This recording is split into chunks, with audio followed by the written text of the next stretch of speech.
তো বন্ধুরা প্রথমে এই রিলস ভিডিওটি দেখো, তারপরে এর ফানি কমেন্টসগুলি পড়বো। Let's go.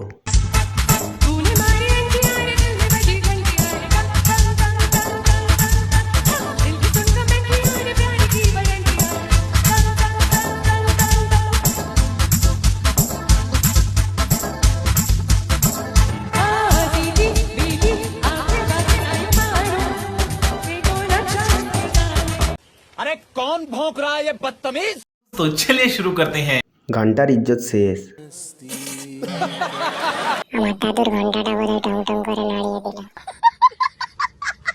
এর থেকে তো আমাদের পাশের বাড়ির কাকিই ভালো গান করে। সং কাক। দাদার পাশ থেকে রস বেড়ে গেছে। কত সুন্দর করে গানটার গান মেরে দিল। মনে হয় পটি পেয়েছে ওর, তাই জলদি করে গান শেষ করে পালাবে। যদি কাউকে মারতে চান তাহলে তাকে পাঠাই দিতে পারেন এই গানটা।